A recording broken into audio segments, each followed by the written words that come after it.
Bismillahirrahmanirrahim. Assalamualaikum warahmatullahi wabarakatuh.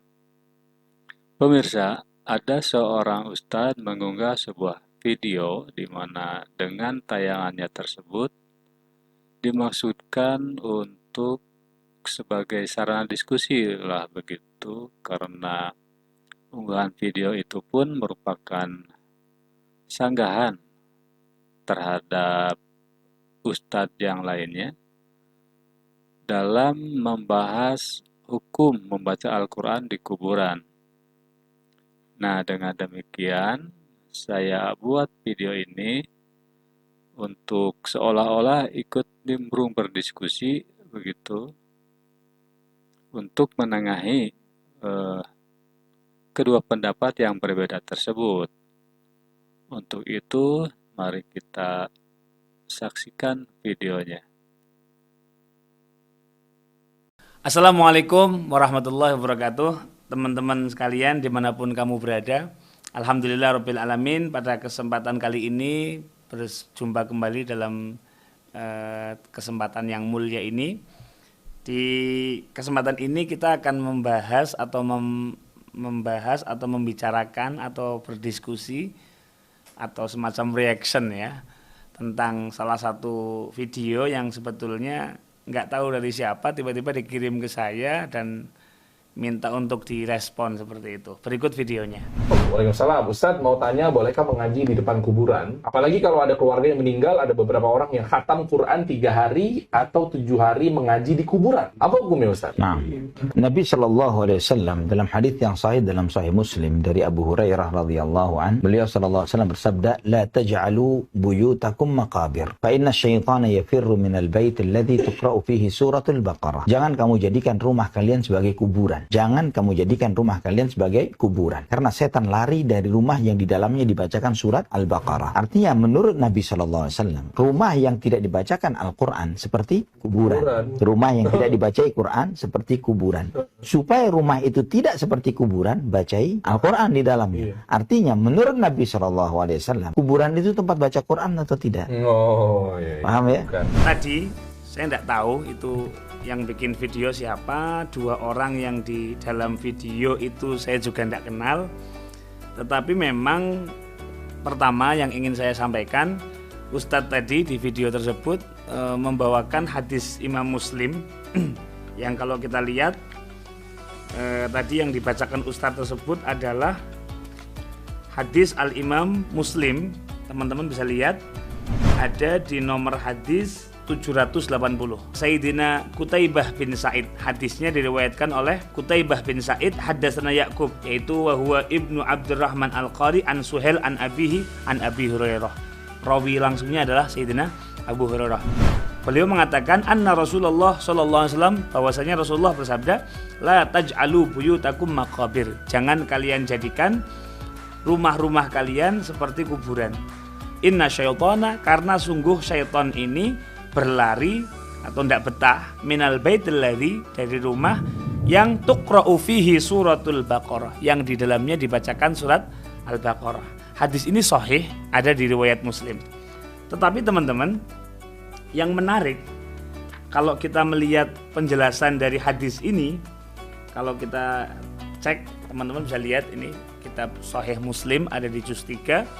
Di syarahnya Imam Muslim justru tidak sama sekali menyebutkan larangan membaca Quran di kubur. Justru hadis ini dibawakan dalam konteks untuk sholat sunnah di rumah. Jadi kalau kita punya sholat, jangan semua sholat ini dilaksanakan di masjid. Jangan. Tetapi ada juga bagian untuk sholat kita di rumah.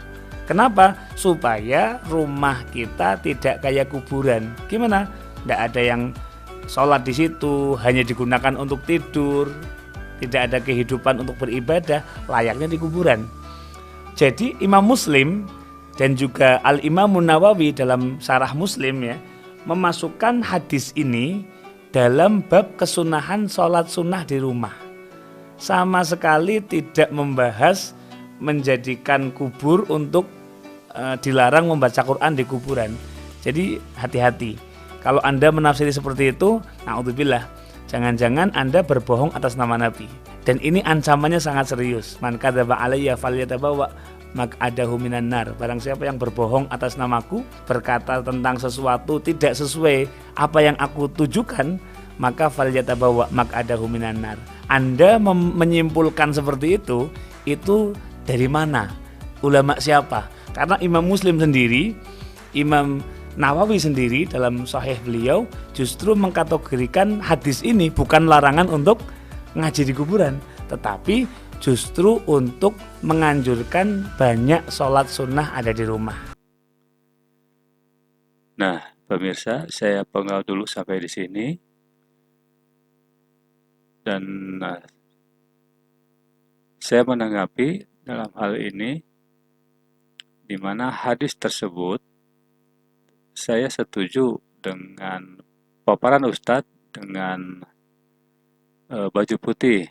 Anggap sajalah begitu untuk membedakan penyebutan lah, untuk memudahkan penyebutan. Ada Ustadz baju putih dan ada Ustadz yang baju kuning. Bahwa hadis itu memang bukan larangan untuk membaca Al-Quran di kuburan, tapi merupakan anjuran agar jangan sampai rumah-rumah keluarga muslim itu sepi dari bacaan Al-Quran penghuninya.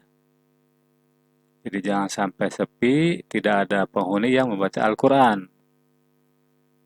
Dan dibandingkan sebagaimana sepinya kuburan yang tidak ada penghuninya yang membaca Al-Quran begitu. Jadi ini merupakan sindiran tajam lah begitu, seolah-olah mengatakan jangan sampai penghuni rumah itu sama seperti penghuni kuburan.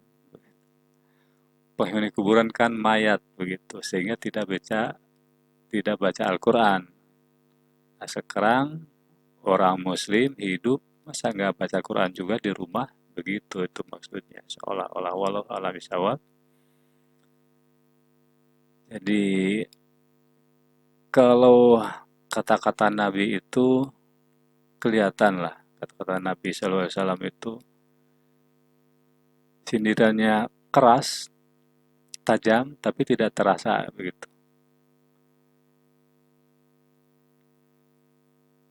Kemudian seterusnya, bolehkah orang hidup membaca Al-Quran di kuburan?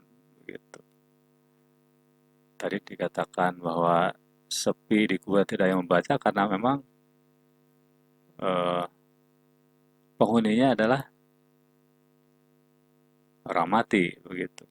Nah, sekarang orang hidup boleh nggak membaca Al-Quran di kuburan? Mari kita lanjutkan videonya.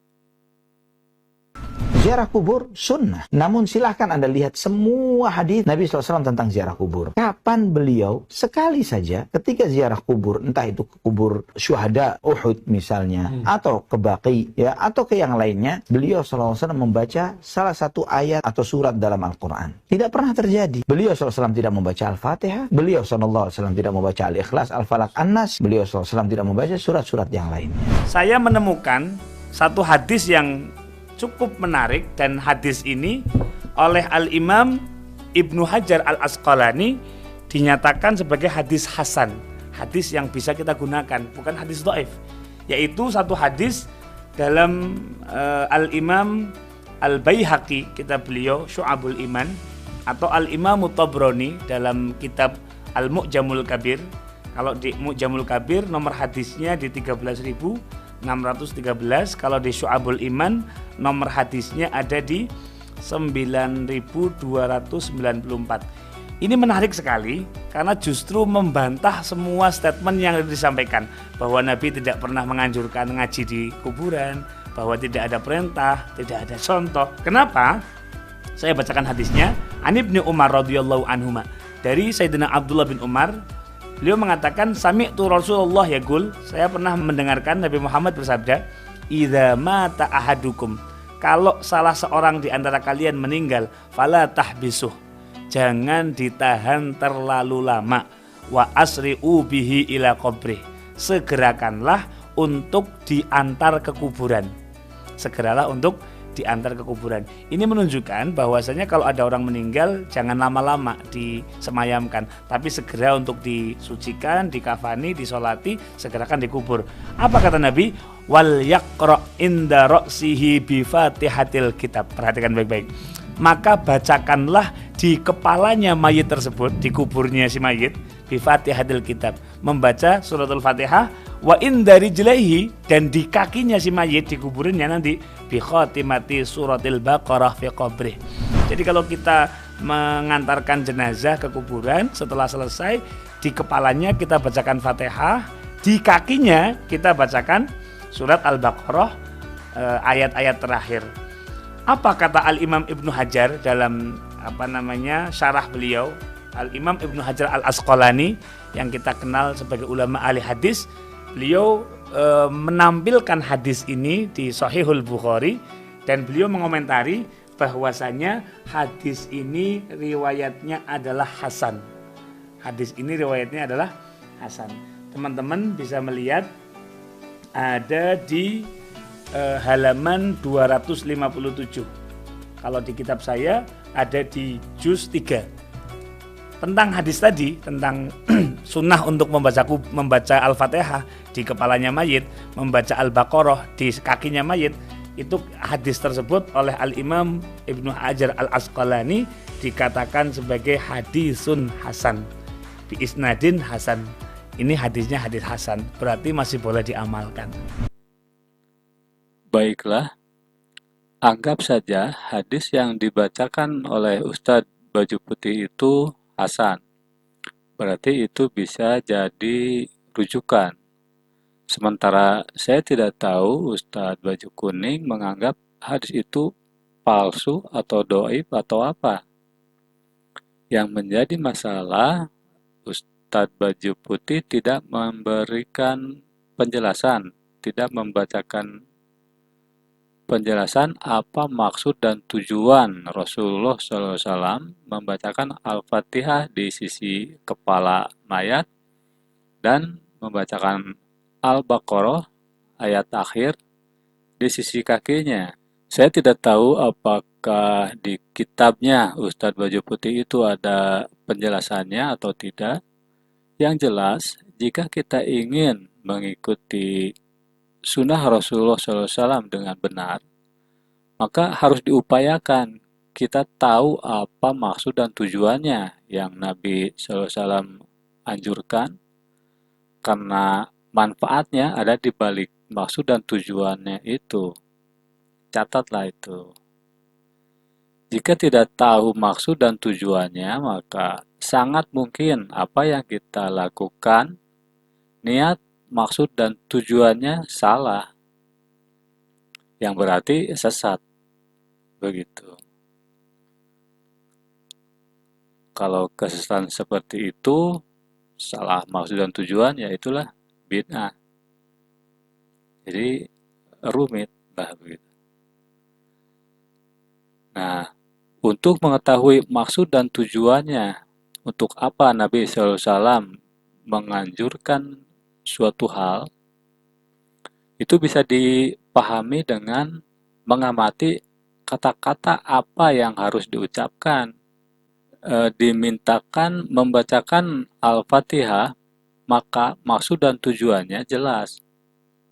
Agar para pelayat jenazah, termasuk keluarganya yang ditinggalkan, berdoa memohon petunjuk kepada Allah dan dengan mengucapkan ihdinas siratal mustaqim, minta petunjuk kepada Allah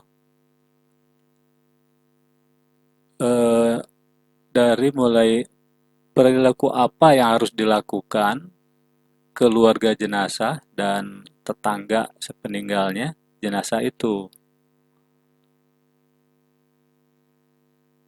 dan memohon juga agar Al-Quran surat Al-Baqarah yang terakhir itu agar menjadi petunjuk yang dapat kita pahami dan dapat kita amalkan dengan benar begitu.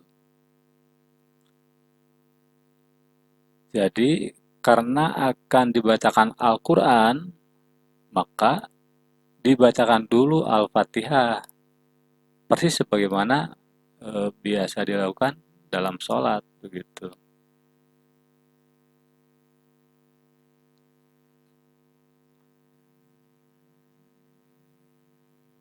Sedangkan diperintahkan membaca surat Al-Baqarah ayat terakhir, maksudnya agar kandungan ayat tersebut menjadi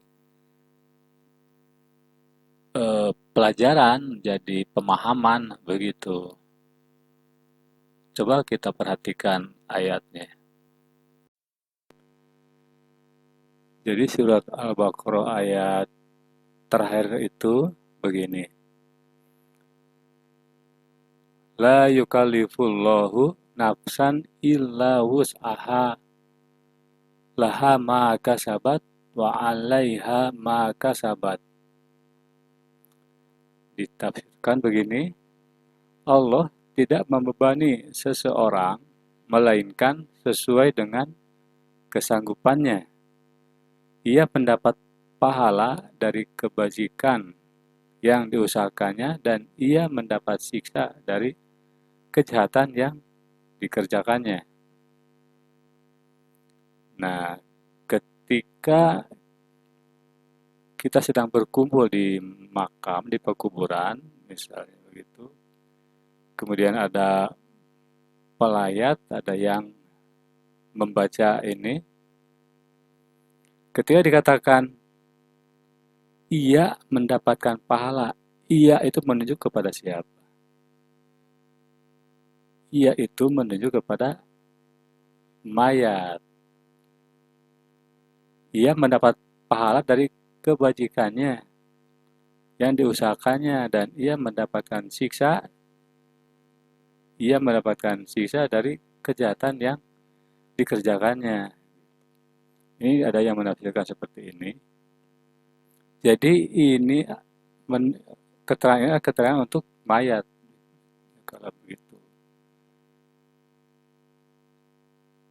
Nah, jadi surat Al-Baqarah ini yang Nabi anjurkan dibaca ini adalah memang cocok untuk mayat begitu. Tidak bisa diganti dengan surat yang lain, nggak bisa sembarangan. Nah, yang kemudian dilanjutkan dengan doa berikut ini yang artinya begini. Ya Tuhan kami, janganlah Engkau hukum kami jika kami lupa atau kami tersalah. Ya Tuhan kami, janganlah Engkau bebankan kepada kami beban yang berat sebagaimana Engkau bebankan kepada orang-orang yang sebelum kami. Ya Tuhan kami, janganlah Engkau pikulkan kepada kami apa yang tak sanggup kami memikulnya. Beri maaflah kami, ampunilah kami, dan rahmatilah kami. Engkaulah penolong kami, maka tolonglah kami terhadap kaum yang kafir. Doa ini adalah doa bagi yang berkerumun. Ya Tuhan kami, janganlah Engkau hukum kami jika kami lupa atau kami tersalah. Dan ketika di akhirnya, tolonglah kami, Engkaulah penolong kami, maka tolonglah kami terhadap kaum yang kafir. Inilah doa untuk yang masih hidup. Gitu. Berarti doa untuk yang berkerumun di situ. Karena kalau yang masih berhadapan dengan kaum yang kafir kan masih hidup. Begitu. Artinya ini ketika misalkan yang meninggal itu orang yang sangat berpengaruh, begitu misalnya. Katakanlah berpengaruh untuk rakyat banyak, untuk umat yang banyak. Misalkan seperti Nabi Muhammad SAW lah begitu, ketika meninggal dibacakan ini, maka ini sangat cocok sekali begitu. Memang cocoknya untuk seperti itu. Janganlah Engkau hukum kami jika lupa atau kami tersalah. jika orang yang sangat dibutuhkan oleh umat Nabi Muhammad misalnya sallallahu alaihi wasallam, maka sepeninggalnya beliau kita doakan ini gitu. Kita berdoa ini untuk yang ditinggalkan gitu. Karena ketika Rasulullah meninggal, mungkin akan banyak bermacam-macam masalah begitu. Sehingga umat perlu berdoa seperti ini. Gitu. Ketika waktu penguburannya begitu. Jadi tidak ada baca Quran ini. Jadi baca Quran ini surat Al-Baqarah yang terakhir ini bukan untuk mayat, bukan bukan ya diberikan pahalanya untuk mayat, bukan untuk yang hidup begitu. Itu jadi maksud dan tujuan Nabi tercermin di sini begitu. Dapat dipahami di sini begitu. Nah, sunnah harus diikuti sesuai dengan maksud dan tujuan Nabi. Kalau berubah maksud dan tujuan, ya yang namanya berubah berarti sesat. Begitu. Tidak sejalan dengan Nabi berarti sesat. Begitu. Nah, mudah-mudahan dengan ini ada pelajaran lah begitu untuk mengamati gerakan-gerakan berikutnya. Apakah ada kesalahan atau tidak, diakurkan dengan ini gitu, disesuaikan dengan ini.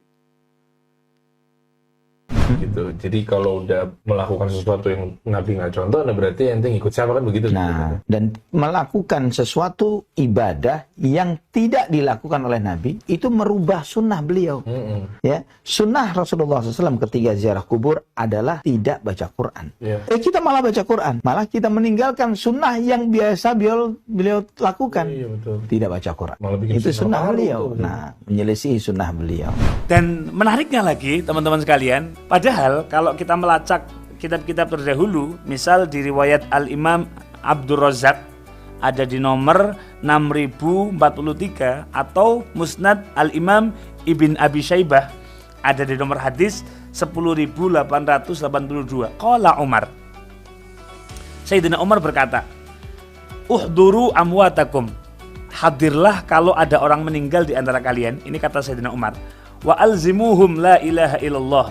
Kemudian lazimilah atau perbanyak membaca la ilaha illallah atau ditalkin la ilaha illallah ketika mau meninggal gitu ya.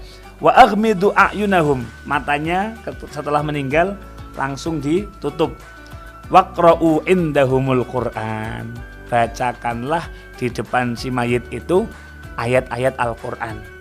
Lebih jauh lagi, Al-Imam Ibnul Qayyim Al-Jauzi dalam kitab beliau Ar-Ruh. Ini Imam Ibnul Qayyim seorang ulama besar. Beliau mengatakan dalam kitab Ar-Ruh, wa dzakarul Khallal anisy-Sya'bi qala kanatil ansar, orang-orang Ansar Madinah, idza mata lahumul mayyit, kalau ada yang meninggal di antara mereka, ihtalafu ila qabrih, mereka bergantian ke kuburnya si mayit, yaqra'una indahul Qur'an, mereka bergantian membaca Quran di kuburannya si mayit tersebut. Ini kata Al-Imam Ibnu Qayyim dalam kitab beliau Ar-Ruh. Kalau mau berdiskusi tapi masih beranggapan bahwa orang itu dikelas-kelaskan, di mana sekelas imam begitu katanya, seolah-olah tidak dibantah oleh orang sekelas kita-kita begitu. Kalau sudah berpikiran seperti itu, ya tidak bisa diskusi kalau begitu. Tapi harus berpikiran, punya pandangan bahwa seorang imam pun mungkin salah, begitu. Nah, baru kita berpikir keras di situ, gitu. Ya, karena kalau saya pikir siapapun bisa salah, begitu. Kecuali kita tidak bisa menyalahkan Nabi Muhammad SAW, begitu. Karena itu yang jadi patokan akan kebenaran, begitu.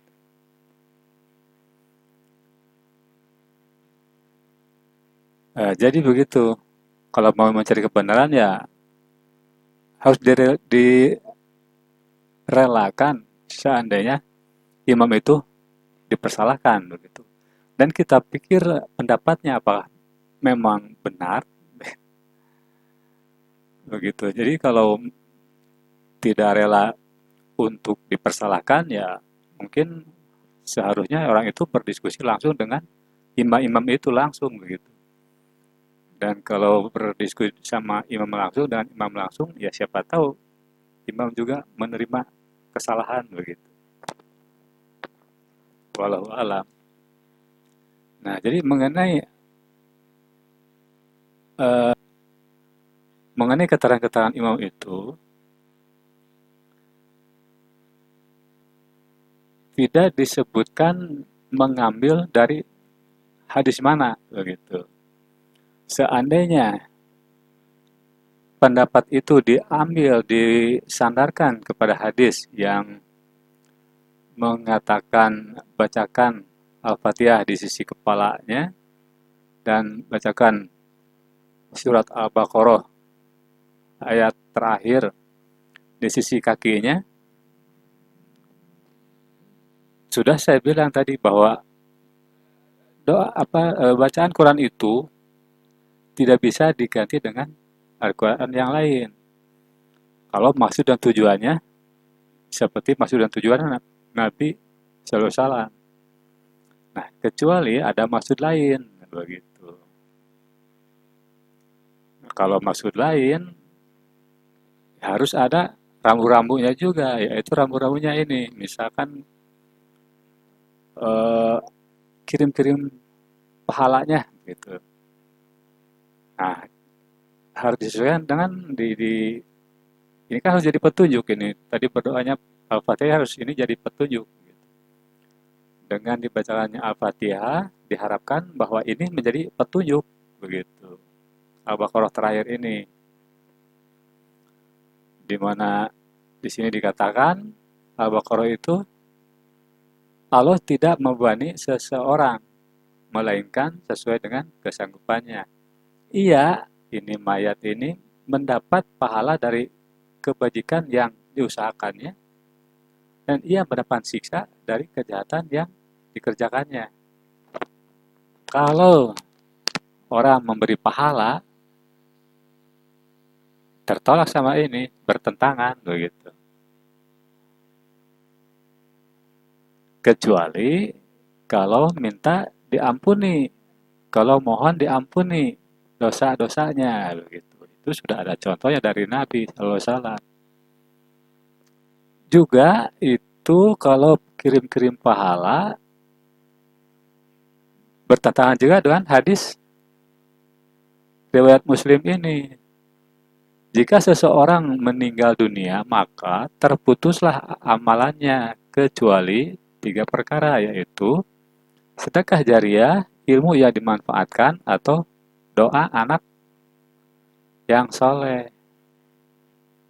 Ini hadis riwayat Muslim, begitu. Jadi ketika imam itu mengambil referensi dari hadis yang mana, tapi ternyata ketika disimpulkan beliau mengambil suatu hadis ternyata bertentangan dengan Al-Quran dan dengan hadis juga, begitu. Maka itu kalau seandainya imam itu mengambil dari satu hadis yang bukan hadis yang tadi ya, yang tadi kan hasan. Misalkan mengambil dengan hadis yang lain, kemudian hadis itu didoifkan, maka cocok, begitu. Itu bisa doib karena bertentangan dengan Al-Baqarah ayat terakhir dan dengan hadis Muslim ini, riwayat Muslim ini. Begitu. Jadi seandainya mengambil disandarkan kepada hadis yang dianggap doib oleh orang lain, maka cocok begitu karena bertentangan dengan ini begitu dengan hadis dan Al-Baqarah ini. Nah, mungkin pendapat saya pribadi seperti itu bisa ditimbang-timbang, dipikirkan, siapa tahu benar begitu, dan jika benar mudah-mudahan bermanfaat, bisa diambil kesimpulan yang dikira akan lebih baik, lebih benar begitu. Wallahu a'lam bishawab. Wassalamualaikum warahmatullahi wabarakatuh.